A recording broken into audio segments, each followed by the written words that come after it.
Hello, dear listener. I have something truly special to share. It's an exclusive invitation to join me in Mexico for an intimate and luxurious 3-day retreat along the beautiful Pacific coast of Zihuatanejo, taking place the weekend of the spring equinox, March 18th through the 20th. There's also an optional day to stay through the 21st for some special ceremonies that are happening in the area for the equinox. But the retreat itself is the 18th through the 20th, really an opportunity not to be missed.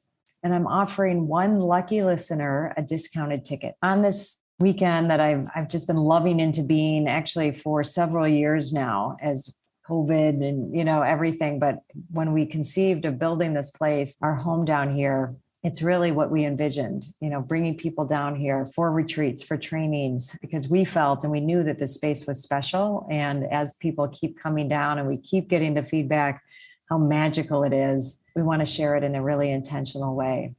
Be working with the 4 elements, earth, air, fire, water, the metaphors of the season. We'll set sight on a new vision for our mothering journey and creating a deeper connection to self and Mother Nature. So to win a discounted ticket, rate and review this show on Apple Podcasts. Screenshot it and DM it to me on Instagram at Dr. Gertrude Lyons. And remember, the most important thing to mother is yourself. Give yourself permission to take a retreat this year. And besides, who said mothers can't go on a spring break? I'll see you there. Hello, and welcome to Rewrite the Mother Code. I'm Dr. Gertrude Lyons, a professional life coach, exploring, demystifying, and democratizing the maternal power that lives in all women. The experience of mothering may not necessarily mean what you think it means. I believe that mothering is a vehicle for transformation, whether or not we have children. And together, we can start a new conversation around modern motherhood. On this show, we will redefine what it means to mother and untap the powerful feminine within you. Are you ready to rewrite the mother code? This is a Soul Fire production.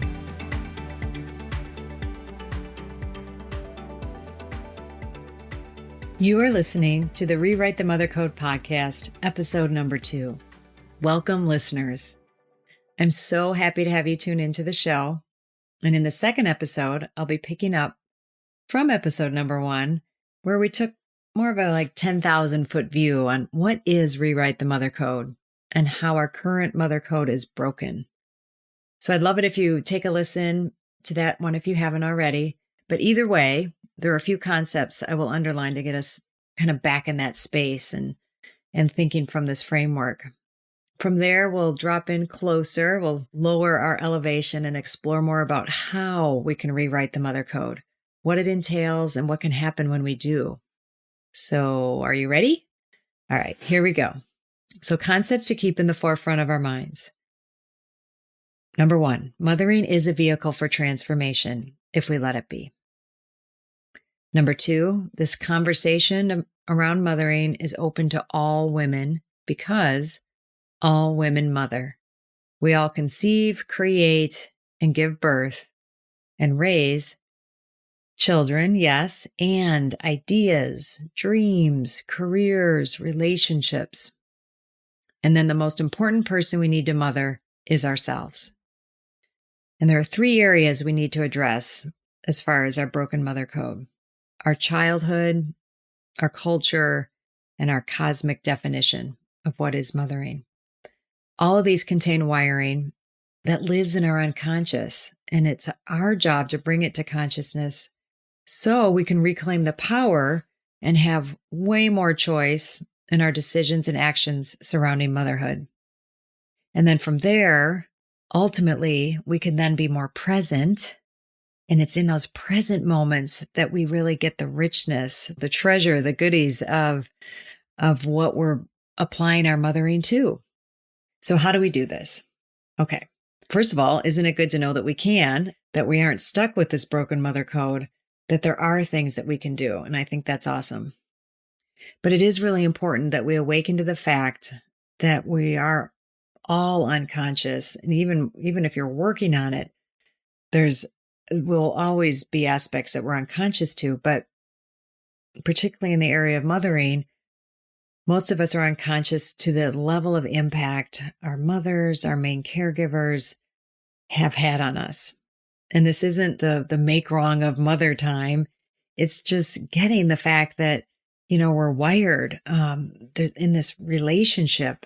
And this happens in the first 2 years of our life. All of our primary wiring about how we think about ourselves, how we think the world thinks about us. Is the world a safe place? Is the world a place that isn't safe? Is it safe for me to explore and be out in the world or not? All of that's wired in us in our first 2 years. And then we spend the rest of our upbringing reinforcing that. And it isn't until we're adults that we really have then the choice to take on our own transformation. And that's what we're talking about here. So we're wired from our experiences growing up. And then from there, we usually parent and make choices around mothering in one of two ways. First, we may either be blindly doing what we experienced, or on the flip side, we're reactionary, meaning I'm going to not be mom. I'm like, I didn't like it. But I'm not saying this is true for me, but say it's true for you that, my parents were really super strict. So I'm going to not be that and be much more freewheeling with my kids. That's not really a choice. It's just a reaction.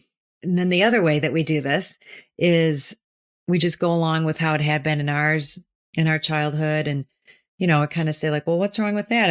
If there were positive, good things, well, we still want to address those because it's still more powerful for us to consciously choose them. So, and then I just want to underline that these beliefs are wired in throughout our upbringing. So the more we can look at and dive into what are those, identify them, we're then going to have more access to and power when we encounter them in our lives. And in the mothering realm, that's around making the choices that surround mothering. For me, this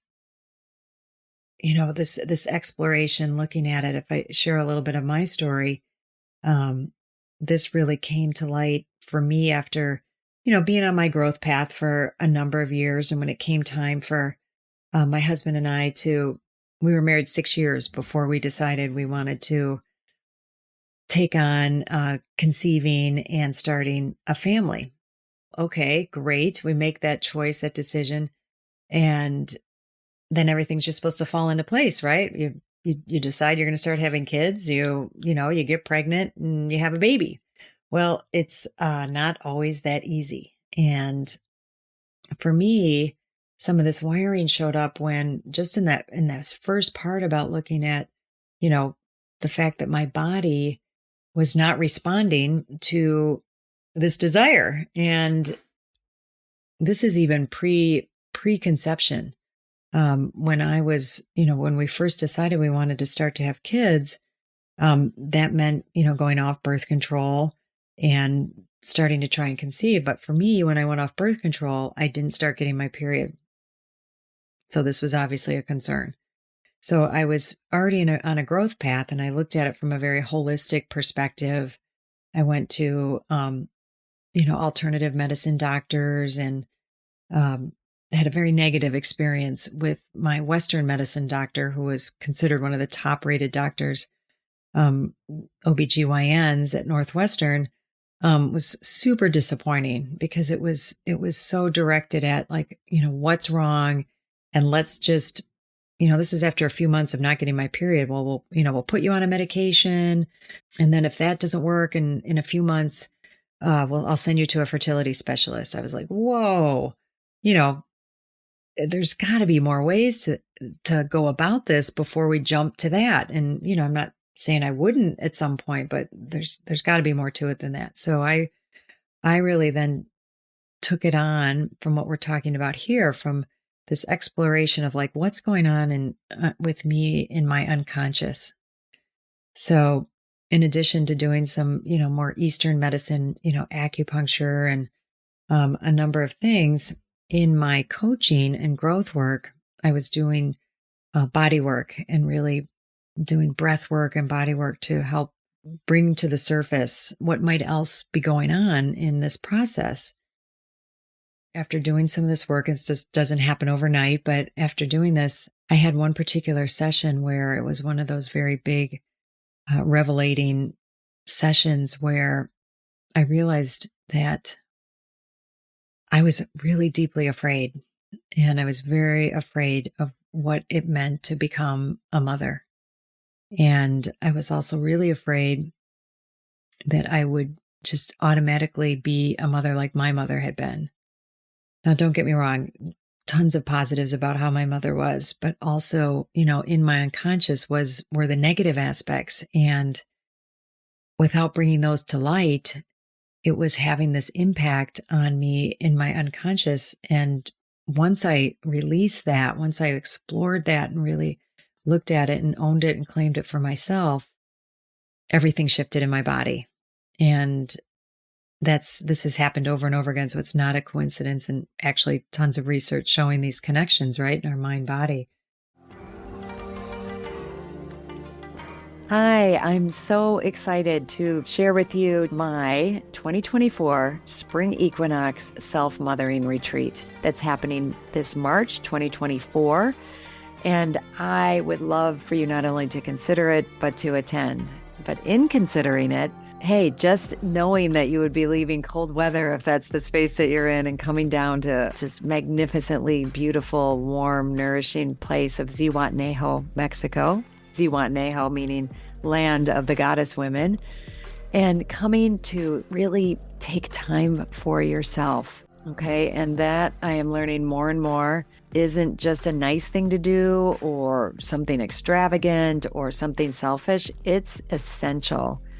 And I really want you to take it seriously, to consider, just think about what would it take for me to go. It's a 5.5-day retreat, getting from where you are, getting there, landing there, and then being in a space that is all about you. It's all about nourishing you. It's all about tuning into you, using everything around us, the nature, the food, the beautiful people, the rituals, ceremonies. I bring it, we really bring it. And we go deeper and deeper as the days go on, and we release, we let go, we bring in what is nourishing, what is empowering, what is that space of just really divine feminine energy. And we do it in the community of women. It's not for everyone. I will be honest, if that idea of leaving and not making it work, or it's just too hard, not for you. If the idea of, spending that amount of time inwardly focused and going to that level of self-awareness doesn't sound like something you're willing to do or put the time and energy into, then it's not for you. And it's good to know that, right? So this is for people who are serious about what it means to mother themselves, what it means to take time for ourselves, and that gift and what that gift can bring to us. It was originally right after my fall retreat. It filled right up. But now some people, it turns out, are not able to come. So I do have a handful of openings. And if you're listening to this and you're willing to take that step, please reach out to me. We can do a discovery call, or you can put a deposit down. I would love that. And you can do that by going to my website, www.drgertrudelyons, DrGertrudelyons.com. Go to events, and there you go. It'll all be there. There's a beautiful page there for you to explore. I look forward to hearing from you and then seeing you on my spring retreat.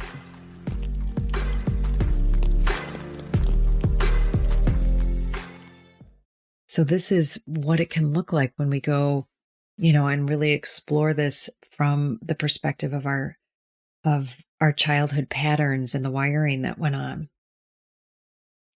And similarly, when we look at it from a cultural perspective, culturally, it's like, I of course, if I'm going to get married, I'm going to have a child. But what is our culture telling us about that? This to me, I'm hearing messages like, well, I'm not a woman if I don't have a baby, and my husband and I won't be a family if we don't have a baby or have a child. And that came up super profoundly for me when after we started trying to conceive, and that wasn't happening right away. And I had a very big, deep experience with that on one of our pilgrimages. And in that one in particular, I had a profound experience in a meditation of really feeling like, if it was an inner voice, it was a very profound inner voice, or God speaking to me is what it really felt like, that no matter whether my husband and I had a child or not, we were a family. And that redefined everything for me. I sobbed at the realization of this, to really let that pierce my heart and feel it. And once I shifted that perspective in my mind, we conceived within a month. So these, this is how the rewriting happens, right? We are on a path. We have what we think the direction we think we are. And then when it's not working, we need to go below the surface, like to really look at the facile answers really aren't going to take us. Now, I'm not saying every time that unlocks, the result I wanted happens. But we're going to be way more enlightened along the way, either way. And then that helped, me, and led us to redefining also that, the expanded vision of a family, but also the expanded vision of a woman. And having a child or not does not make, a woman a woman. So really explored these, and I revisited as I was thinking about doing this second episode. It gave me the opportunity to revisit and look at the study that I did when I got my doctorate and completed my doctorate in 2017. The study I did was a curriculum evaluation study. And in it, everything that I just talked about was what I wanted to bring to light. But I was doing it as a study over a 12-hour seminar where I really wanted to see if I could raise a woman's awareness, that if I shared these things like I'm sharing with you, with women, and really, obviously dig into them a lot deeper and expand on them, could I raise a woman's awareness to the three concepts that I said at the beginning, and particularly the transformational opportunity for her in mothering? And could we start breaking some of these myths, some of the myths that I just talked about, and dig into them and explore them? And I discovered and named 14 myths that I felt like really restrict a woman in her mothering choices and her mothering experience.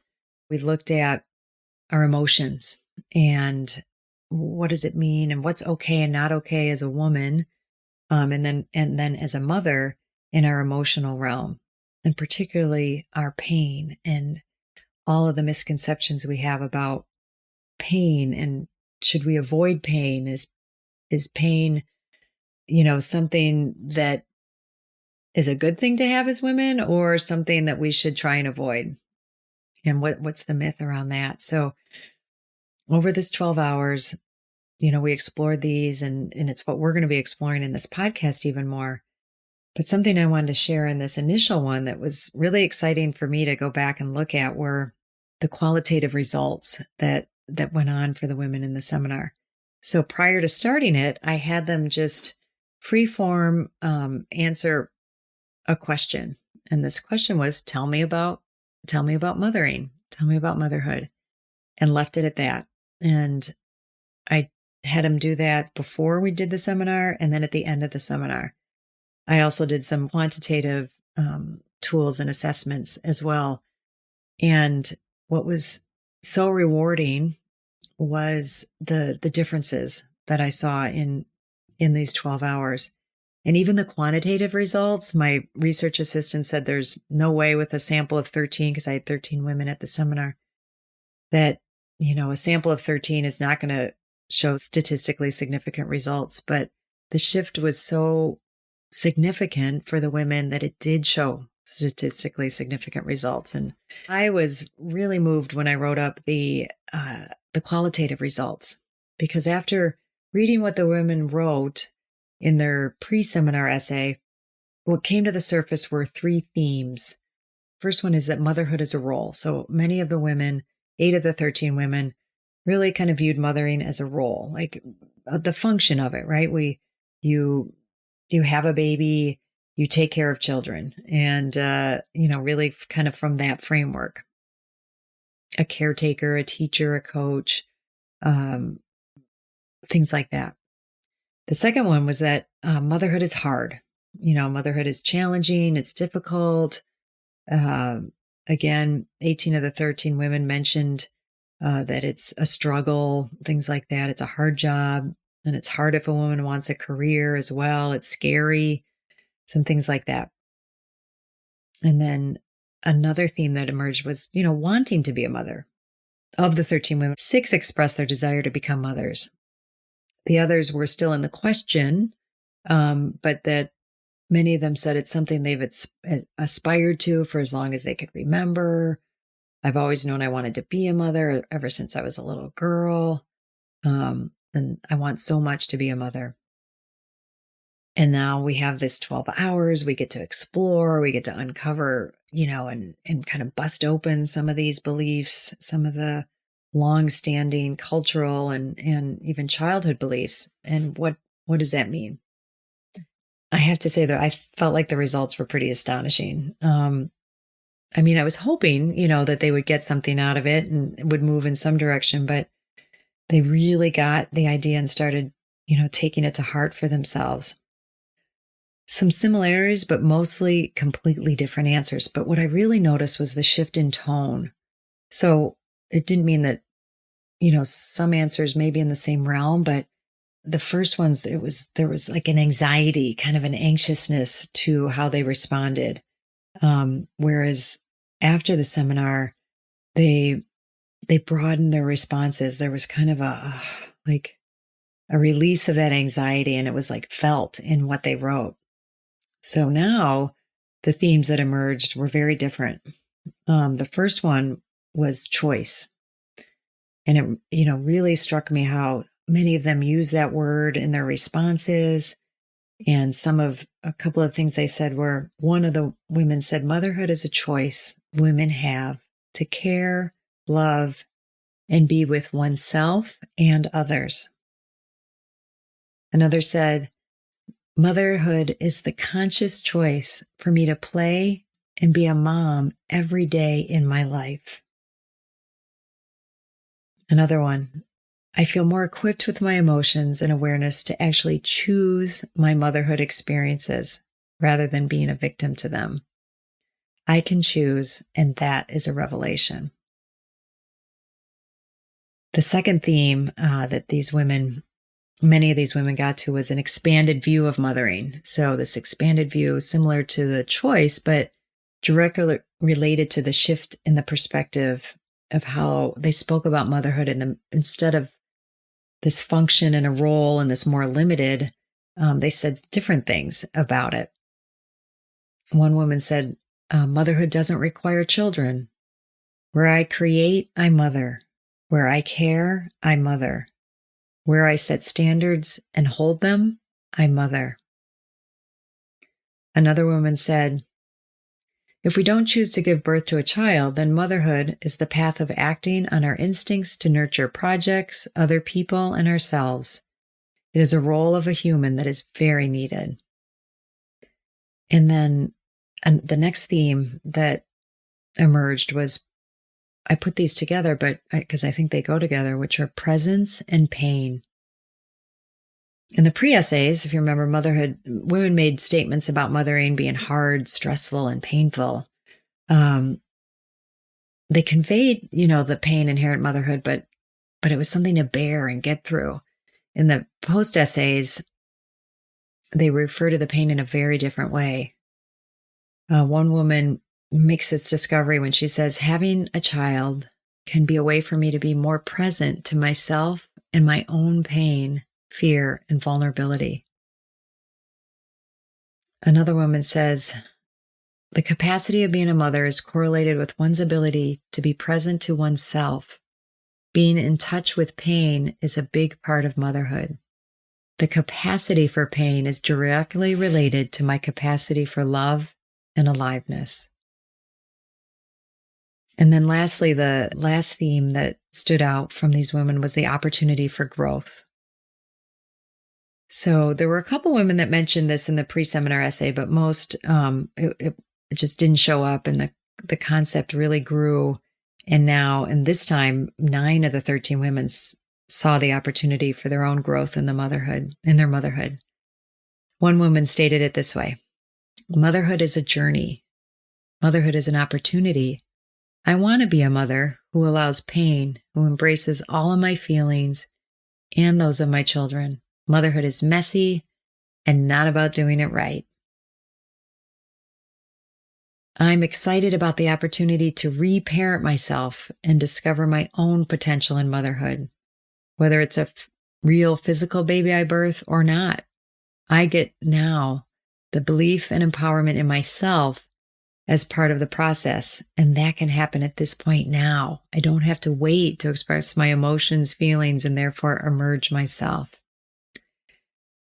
So I hope you're getting a sense. It was exciting for me to revisit this and remember, the impact that exploring and digging deep, and this happened for the shift in perspective, but then to actually live it, it's a journey. This doesn't happen in a seminar. It doesn't happen overnight. But the raising of our awareness is the biggest first start. And that's what I really hope for us to continue to do in these podcast episodes, is to raise our awareness, to expand our thinking, become critical thinkers when it comes to mothering. I said this in my first episode. I'll probably say it many, many times, because we all need to really take this on for ourselves, but also for the planet. I really think it's women. This concept of us as mothers is something that could really shift the balance and really head us in the direction of really honoring feminine values and bringing us more in balance with the masculine and feminine.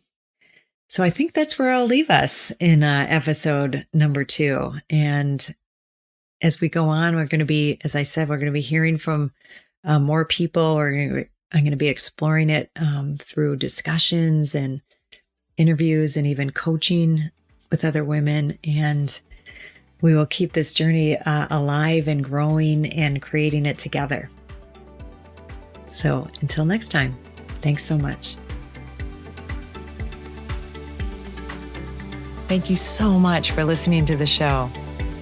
If you love this episode, please be sure to rate, review, and subscribe so that you can stay on the journey and continue to hear more about rewriting your mother code.